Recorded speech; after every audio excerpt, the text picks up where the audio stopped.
Assalamu alaikum wa rahmatullahi wa barakatu. ‘Yan uwa masu albarka, barkanmu da sake haɗuwa a cikin sabon zango, sabon shirinmu mai albarka na gyaran rayuwa cikin kwana 30, wanda tsangayar Radiant Umma Podcast take ɗaukar nauyin kawowa a kowace rana ta cikin watan Ramadan mai albarka. Taken wannan darasi namu na yau shine karatun Alƙur'ani a Ramadan. Wato watan littafin Allah mai albarka, watan littafin Allah mai tsarki. Allahu akbar. A yau za mu yi magana akan ibadar da tafi dacewa da Ramadan.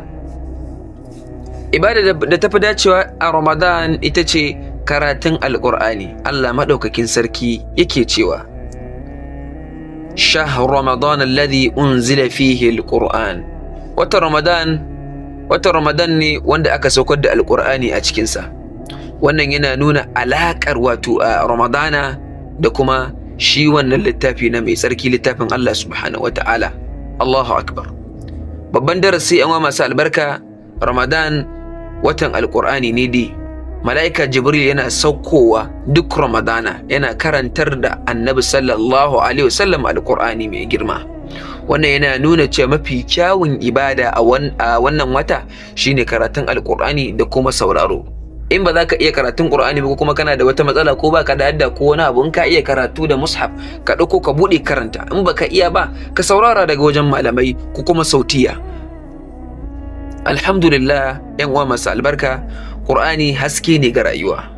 Ƙur'ani ba dan karatu kawai bane, a'a, shiriya ce, waraka ce, haske ne ga zuciya. Ibadan mutum idan mutum ya waita karantawa, zuciya tana nutsuwa, imani yana ƙaruwa, zunubi yana raguwa. Allahu akbar. Ba yawa kaɗai ba, a'a, fahimta ma a bacci mai muhimmanci, ko sauraro. Ya ɗan uwa mai albarka, ya ƴar uwa mai albarka, ko aya ɗaya ka karanta da fahimta ya fi shafuka da yawa ba tare da tunani ba. Allahu akbar. Ka tambayi kanka, wannan aya me take nufi, ko kuma me take koya min ni? Ya dan uwa mai albarka, ya ai uwa mai albarka, mu shiri akan kammala karatun Alƙur'ani a cikin wannan wata. Idan Allah subhanahu wataala ya baka dama a kodayaushe kana karanta Alƙur'ani izu 2, to zaka iya samun hatama a cikin kwana 30 din nan. ‘Ya'yan uwa masu albarka, mu shiri domin kammala karatun Alƙur'ani a cikin kwana 30. Wannan wata dama ce da za mu samu ƙarin tagomashi a wannan wata mai albarka. Ramadan yana da kwanaki 30 ko 29. Muna da izu 60 a Ƙur'ani. In ka karanta izu 2 kullum, za ka samu hatama. Ko ka karanta bayan fajr ko zuhur ko bayan maghriba. Insha Allah za mu samu fa'ida.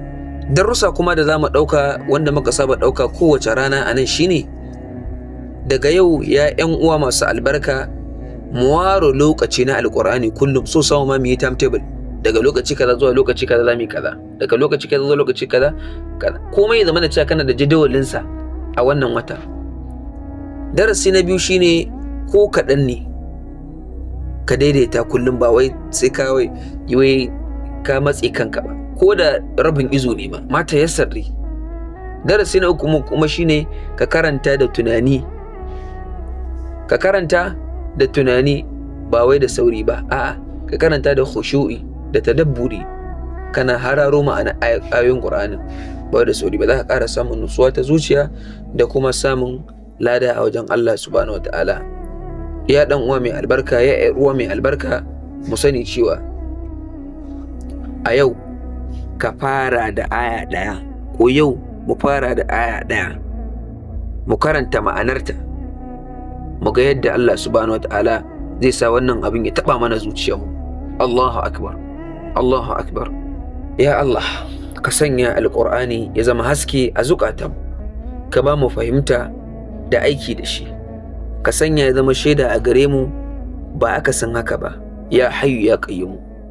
Wassalamu alaikum wa rahmatullahi wa barakatuh.